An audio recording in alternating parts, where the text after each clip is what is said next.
Continua o combate à adulteração de leite em Santa Catarina. Somente hoje, 16 pessoas suspeitas de participação na fraude foram presas. Entre elas, um ex-deputado estadual. A operação se concentra em pelo menos 6 cidades catarinenses e também em Iraí, no Rio Grande do Sul. Colapso no sistema. No sul do estado, falta de cela em delegacia leva agentes a algemarem homens detidos ao banco da DP. Violência em duas rodas. Somente esse ano já foram mais de 90 mortes envolvendo motociclistas em Joinville. Conheça um projeto do Legislativo Municipal que promete diminuir esse quadro preocupante. Ganhe dos detalhes da rodada deste fim de semana dos catarinenses no Campeonato Brasileiro. Destaque para o Figueirense, que jogando diante da torcida goleou o Coritiba e se afastou um pouco mais da zona do rebaixamento. Já o Criciúma segue sem vencer fora de casa e em situação cada vez mais complicada na competição. O Band Cidade desta segunda-feira já está no ar.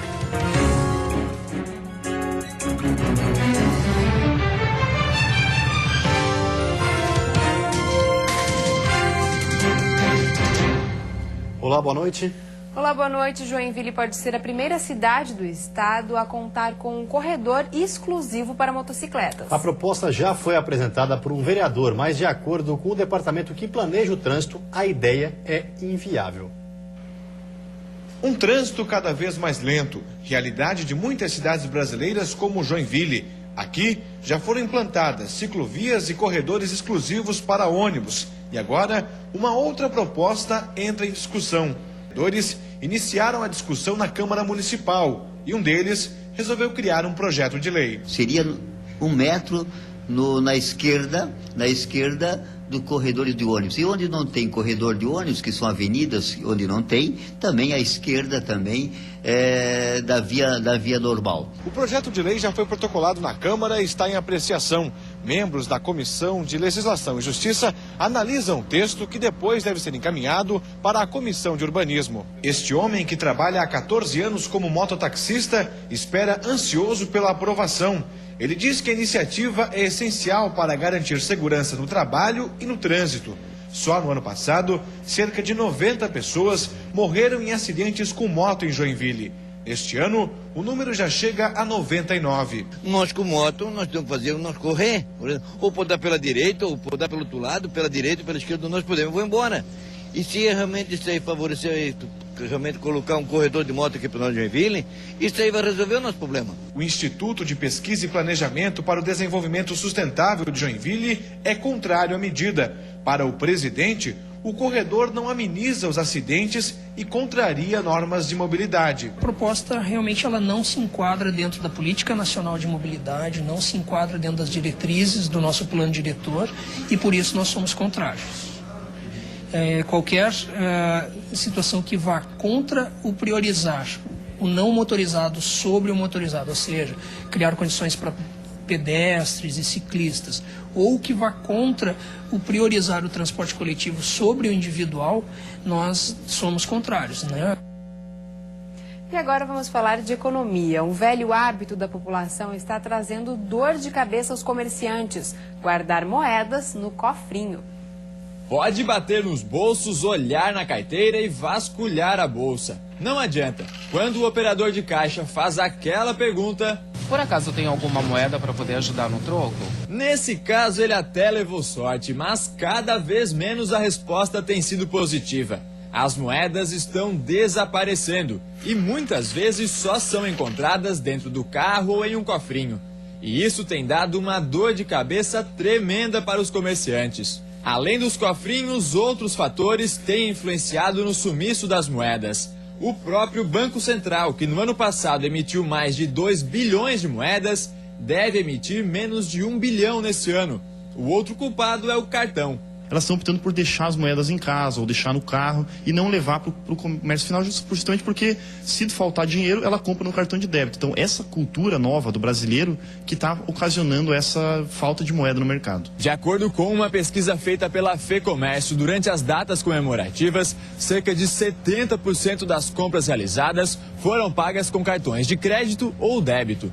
Isso, além de diminuir a circulação de moedas, também traz prejuízos aos comerciantes, que pagam uma taxa ao realizar cada transação. Por isso, alguns estabelecimentos já buscam formas diferentes de atrair as moedas que sumiram. Este supermercado instalou uma máquina do cata-moedas. Nesse caso, o investimento deu resultado. Eles arrecadam em média R$ 800 por semana em moedas. Tem que dar o troco pro cliente, tem que correr atrás, a gente vai no banco, busca em qualquer lugar. E a gente hoje está fazendo até uma campanha aí com os clientes, perguntando cada cliente que passa no caixa até para vir trazer suas moedinhas e trocar conosco. E a seguir tem futebol. Figueirense goleia o Curitiba e se afasta ainda mais da zona do rebaixamento. Na Série B, o Joinville vence o Ceará e se mantém no grupo de acesso. Nós voltamos já.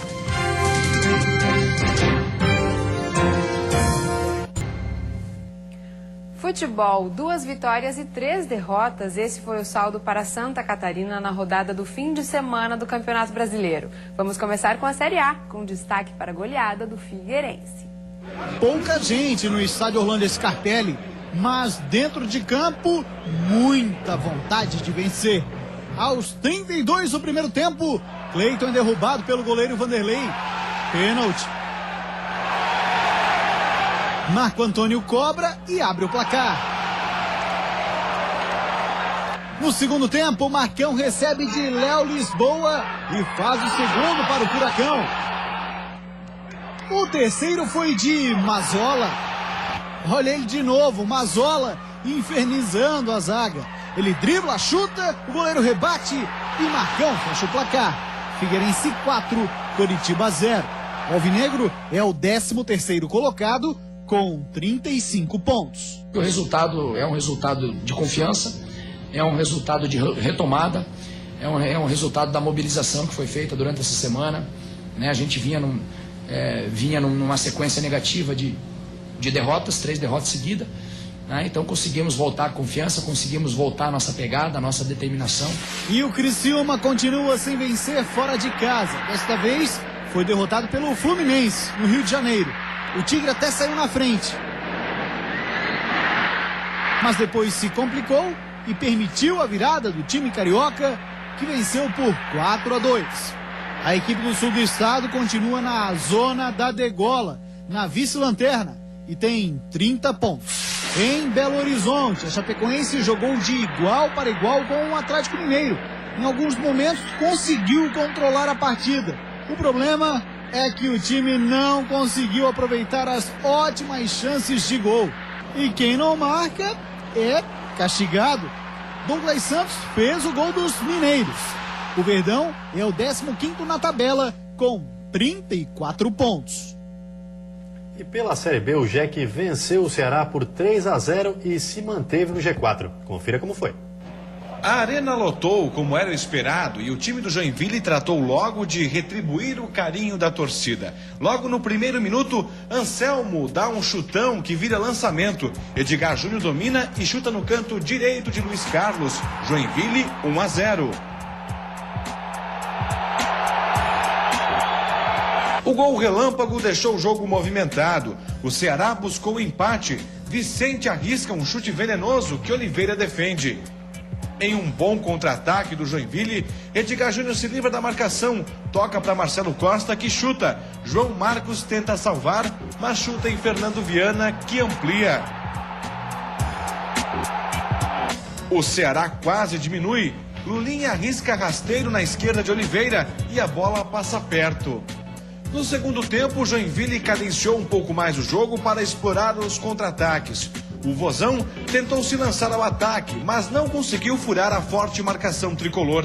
Magno Alves, em lance individual, tenta descontar e leva perigo ao gol de Oliveira.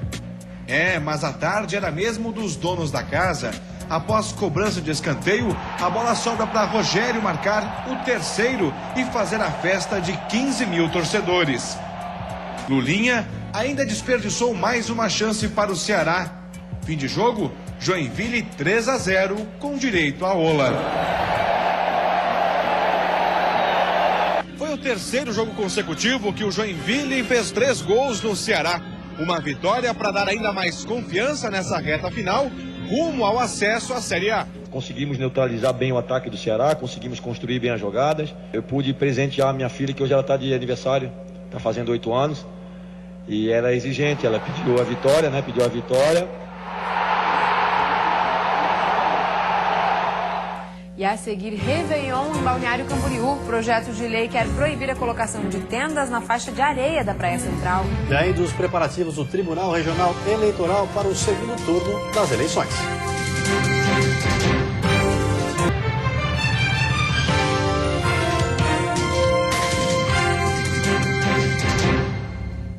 Tramita na Câmara de Vereadores de Balneário Camboriú um projeto de lei que visa proibir a colocação de tendas na faixa de areia da Praia Central. O objetivo da proposta é permitir uma melhor distribuição do espaço nos dias mais movimentados do verão.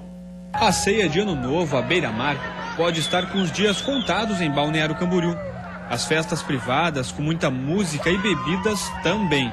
É que o Executivo sugeriu ao Legislativo um projeto de lei que proíbe a delimitação de espaço na praia e a colocação de tendas entre os dias 27 de dezembro e 2 de janeiro. A proposta já foi aprovada em primeira votação na Câmara de Vereadores. A segunda e última votação deve acontecer na próxima semana.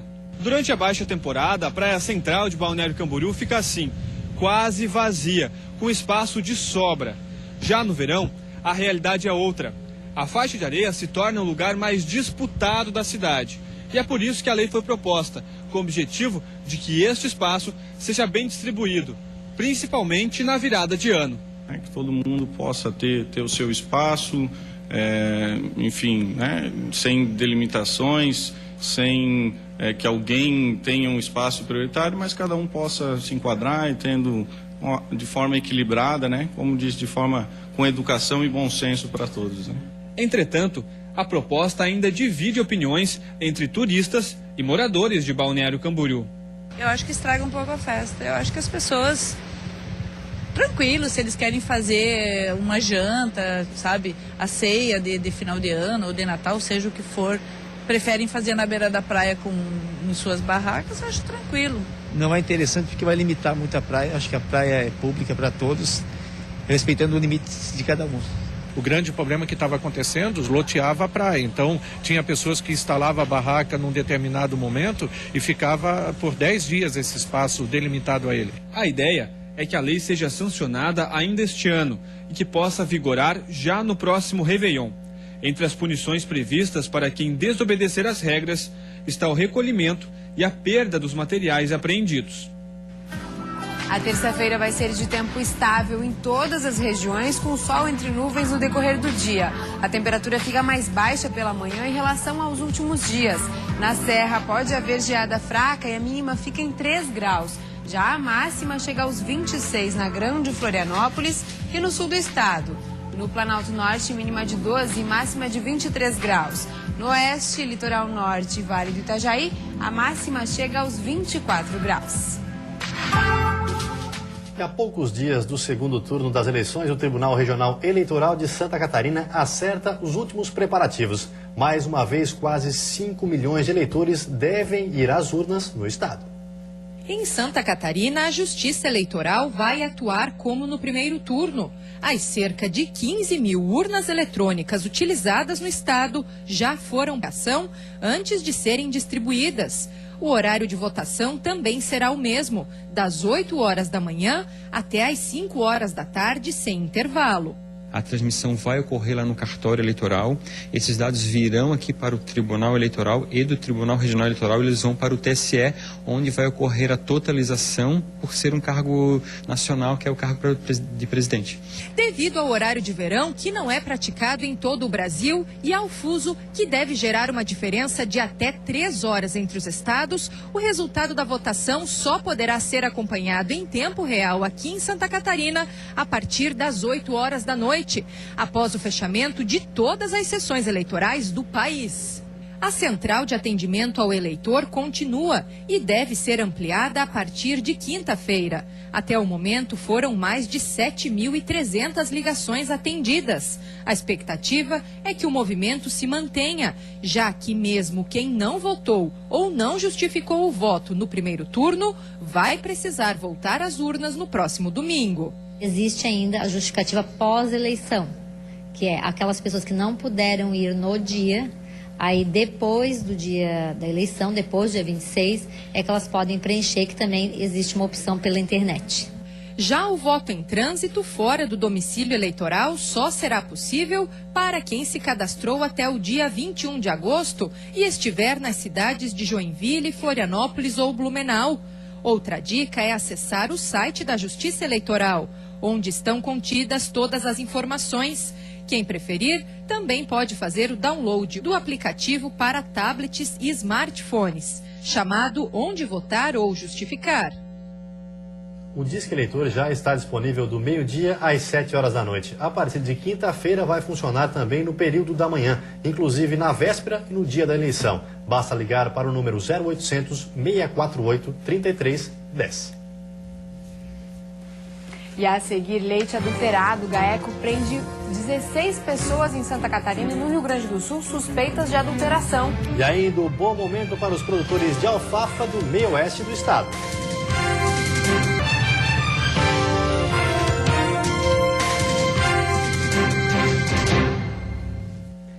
Erval do Oeste é a capital catarinense da alfafa. A planta, destinada principalmente à alimentação de cavalos, é renda permanente para muitos agricultores familiares. E a expectativa nesse ano é alcançar a produção de 4.000 toneladas. Em Erval do Oeste, a alfafa é fonte de renda para cerca de 200 famílias. São aproximadamente 500 hectares de plantação e que tem destino certo no mercado. Ela é uma leguminosa e muito utilizada para alimentação animal, preferencialmente o feno, mas também ela é utilizada para alimentação humana, no que diz respeito à utilização do broto. Entre as vantagens para quem produz alfafa está a rentabilidade, já que são realizados de 7 a 8 cortes por ano. E também a durabilidade da lavoura, que se mantém produtiva por, em média, 4 anos. Neste ano, a produção deve alcançar 4.000 toneladas e a mão de obra é uma dificuldade. Por isso, o sindicato e prefeitura firmaram parceria, disponibilizando maquinário especializado. Priorizamos o produtor e incentivamos para que ele fique na propriedade, porque a cultura da alfafa é bem rentável. A produção ervalense atende mercados no sul do Brasil, além de São Paulo e Mato Grosso.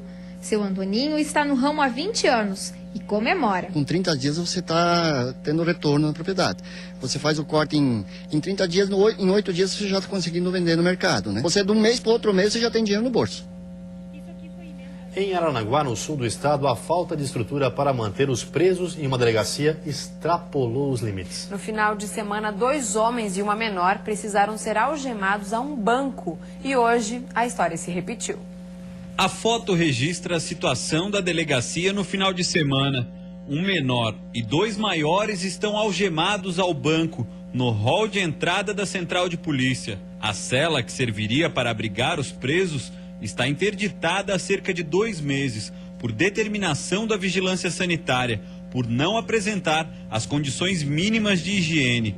No plantão de ontem, o delegado chegou a protocolar um ofício alegando a falta de condição para manter um adolescente na delegacia e que não havia sequer alimento para dar a ele. Mesmo assim, o Ministério Público manteve a decisão de que o menor continuasse detido no local. Pelos próximos 5 dias, desde o flagrante, ele pode aguardar na delegacia a vaga para ser internado provisoriamente, que é o pedido do Ministério Público. Nos próximos 4 dias, se essa vaga, que um dia já passou, se essa vaga não for disponibilizada pelo Estado, aí sim ele deverá ser colocado em liberdade. O menor de 16 anos que cometeu um assalto à mão armada continua detido na central de polícia, onde aguarda por uma vaga no CASEP. Cabe a nós também buscar uma solução, e essa solução vai ter que ser buscada para não dar maiores problemas para aquele que está lá, aquele adolescente que está lá, para o preso e os policiais que estão lá na central de polícia trabalhando, que esses são os verdadeiros heróis que estão lá, além de cuidar do seu trabalho, estão cuidando do preso, estão cuidando do menor por falha do sistema. Se tiver um flagrante, evidentemente que nós temos que tomar uma medida para que não haja a possibilidade dos dois ficarem no mesmo local, o adolescente e um preso maior. E o que o delegado regional temia aconteceu. Durante a tarde, um homem foi preso por ameaçar a esposa. Como não pode ficar junto com o menor, ele teve que ser algemado ao banco, o mesmo utilizado no final de semana. dividindo o espaço que é destinado ao atendimento ao público e onde trabalham os funcionários da polícia. No fim da tarde, o menor, que permaneceu no local desde sábado, foi transferido para uma unidade especializada em Florianópolis, resolvendo momentaneamente a situação. Mesmo assim, não há uma previsão para que o problema seja definitivamente solucionado, já que o Presídio Regional de Araranguá está lotado e interditado pelo Ministério Público, e o projeto de uma nova cela na delegacia está pronto, mas ainda não saiu do papel. Isso reflete o descaso e a omissão do Estado de Santa Catarina que ao longo da última década tem ficado ainda mais evidente em relação ao sistema socioeducativo. É uma vergonha.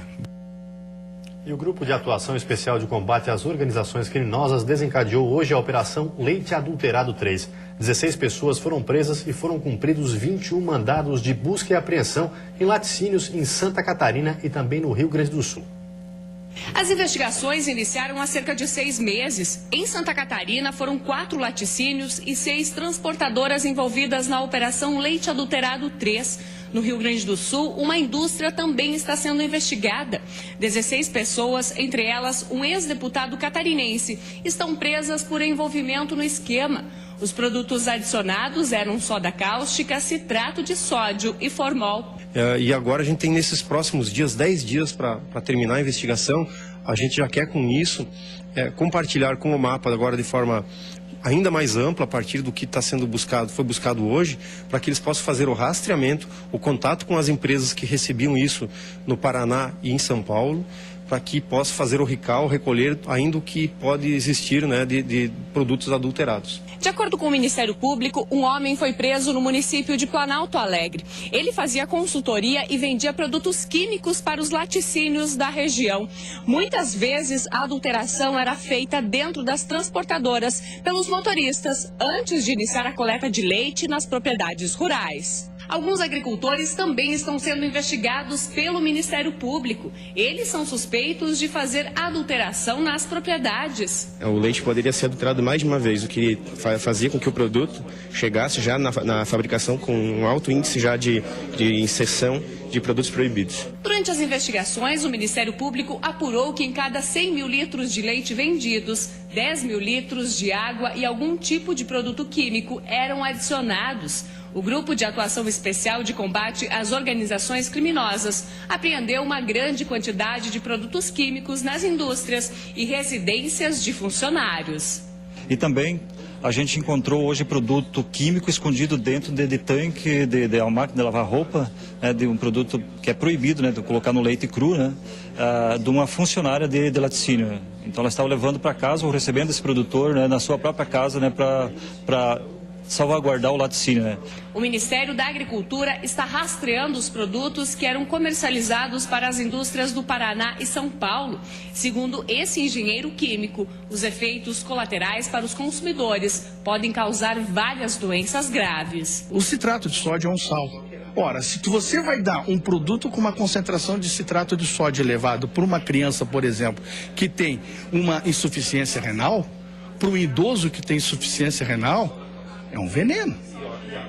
Né? Da mesma forma, os outros produtos. Né? Eu falei há pouco também na questão da água, mas água não faz mal. Ora, água não faz mal. Mas nós tivemos casos que a adição de água foi adicionado em poços cujo coliforme fecal estava elevadíssimo. Esta é a terceira operação de leite adulterado realizada em Santa Catarina neste ano. Na operação 1 e 2, realizada no mês de agosto, 24 pessoas foram presas, 12 continuam detidas em Chapecó. Vamos ver como está o trânsito ao vivo aqui na capital. Você vê imagens das pontes que fazem a ligação entre ele e o continente. Movimento bastante tranquilo para esse horário. Em Florianópolis faz 21 graus nesse momento.